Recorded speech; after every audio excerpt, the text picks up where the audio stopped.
તો જમ્મુ કાશ્મીરના અખનૂરમાં ચિનાબ નદીનું પાણીનું સ્તર 27 ફૂટ સુધી પહોંચ્યું. નદીમાં 85,000 ક્યુસેક પાણી છોડવામાં આવ્યું. ચિનાબની ભયજનક સપાટી 32 ફૂટ છે. જો કે અખનૂરમાં હજુ પણ વરસાદ પડી રહ્યો છે. આવી સ્થિતિમાં વહીવટીતંત્રે લોકોને સતર્ક રહેવાની સૂચના આપી છે.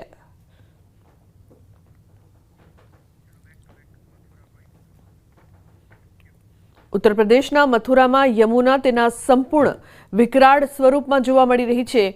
પર્વતોમાં વાદળ ફાટવાની ઘટનાઓ અને મેદાની વિસ્તારોમાં સતત વરસાદના કારણે યમુનાના પાણીનું સ્તર ખૂબ વધી ગયું છે, જેના કારણે મથુરામાં યમુના ખતરાના નિશાનને વટાવી ગઈ છે અને હવે પાણીના સ્તરમાં સતત વધારો થવાના કારણે યમુનાના પાણીએ મથુરા, વૃંદાવન સહિત ઘણા વિસ્તારોમાં તબાહી મચાવવી શરૂ કરી દીધી છે.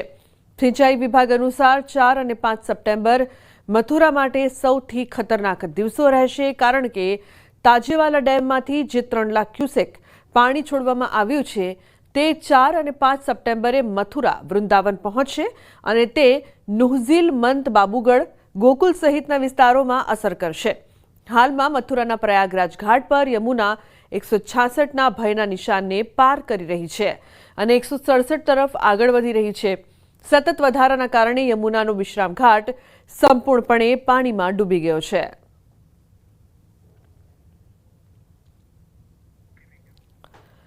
દિલ્હી એનસીઆરમાં ભારે વરસાદ પડ્યો, જેથી લોકોને ગરમીથી રાહત મળી છે, પરંતુ આ વરસાદ હવે સ્થાનિક લોકો માટે સમસ્યા બની રહ્યો છે.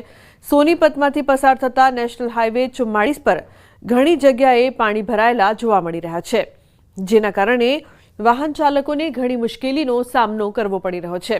તો સોનીપત ગોહાનાને જોડતો શનિ મંદિર રેલવે અંડરપાસ સ્વિમિંગ પુલનું સ્વરૂપ લઈ ચૂક્યો છે. ઘણી જગ્યાએ પાણી ભરાઈ રહ્યું છે. વાહન ચાલકોને ઘણી મુશ્કેલીનો સામનો કરવો પડી રહ્યો છે. સોનીપત અને ગોહાનાને જોડતો રેલવે અંડરપાસ પણ હવે સ્વિમિંગ પુલનું સ્વરૂપ લઈ ચૂક્યો છે. જો કે સોનીપત મ્યુનિસિપલ કોર્પોરેશનના અધિકારીઓએ દાવો કર્યો હતો કે આ વખતે વરસાદ દરમિયાન સોનીપતમાં પાણી નહીં ભરાય, પરંતુ અધિકારીઓના દાવા અહીં પોકળ સાબિત થતા દેખાય છે. હિમાચલ પ્રદેશના સુંદરનગરમાં ભૂસ્ખલનની ઘટના બની.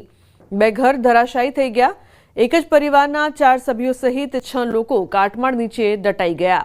ભૂસ્ખલનમાં માતા, પુત્રી સહિત 6 લોકોના મોત થયા છે, જ્યારે 2 લોકો હજુ પણ લાપતા છે. ઘર પર પડેલા ભૂસ્ખલનના 6 લોકો જીવતા દટાઈ ગયા હતા. 6 મૃતદેહો બહાર કાઢવામાં આવ્યા છે અને એનડીઆરએફ ટીમ રાતથી જ અન્ય લોકોની શોધમાં ઘટના સ્થળે બચાવ કામગીરી ચલાવી રહી હતી.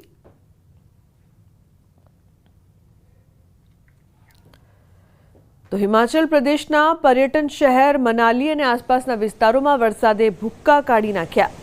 ખીણમાં સતત વરસાદના કારણે તાપમાન ઘટી રહ્યું છે અને બીજી તરફ નદીઓના પાણીનું સ્તર પણ વધવા લાગ્યું છે. ખીણમાં ખરાબ હવામાનને ધ્યાનમાં રાખીને વહીવટીતંત્રે પણ એલર્ટ જાહેર કર્યું છે અને લોકોને સાવધાન રહેવાની અપીલ કરવામાં આવી છે. મનાલીની આસપાસના ઊંચા શિખરો પર હળવી હિમવર્ષા પણ શરૂ થઈ ગઈ છે. વહીવટીતંત્રએ લોકોને ખરાબ હવામાન દરમિયાન બિનજરૂરી મુસાફરી ટાળવાની પણ અપીલ કરી છે. તો નોઈડામાં યમુના નદીના વધતા જળસ્તરના કારણે નીચાણવાળા વિસ્તારોમાં પાણી ભરાઈ ગયા છે. ખેતરો પાણીમાં ડૂબી ગયેલા જોવા મળ્યા, તો ક્યાંક લોકોના ઘરોમાં પાણી ભરાઈ ગયા. અહીં સેક્ટર 150ના દ્રશ્યો સામે આવ્યા છે. તમે જોઈ શકો છો કે ફાર્મ હાઉસ પાણીથી તરબોળ થઈ ગયો છે.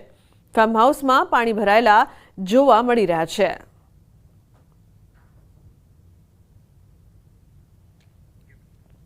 દિલ્હી એનસીઆરમાં પડેલા ભારે વરસાદે સ્થિતિ તહેસ નહેસ કરી નાખી છે.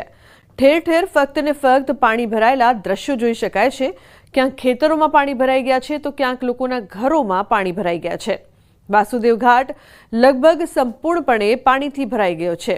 મુખ્ય દરવાજા પર સેફટી મુકાઈ છે. પાણી ભરાઈ જવાના કારણે વાસુદેવ ઘાટ સામાન્ય લોકો માટે બંધ છે.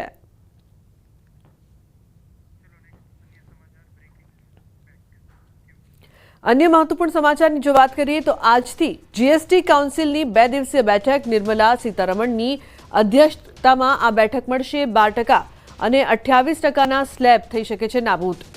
5% અને 18%ના ફક્ત 2 દર લાગુ થઈ શકે છે. તો ખૂબ જ મહત્વપૂર્ણ આ બેઠક છે જે મળવા જઈ રહી છે, જેના પર સૌ કોઈની નજર રહેશે. આજથી જીએસટી કાઉન્સિલની 2 દિવસીય બેઠક મળવા જઈ રહી છે. નિર્મલા સીતારમણની અધ્યક્ષતામાં આ બેઠક હશે અને 12% અને 28%નો જે સ્લેબ છે તે નાબૂદ થઈ શકે તેવી સંભાવના છે, જેની જગ્યાએ 5 અને 18%નું સ્લેબ રહેશે.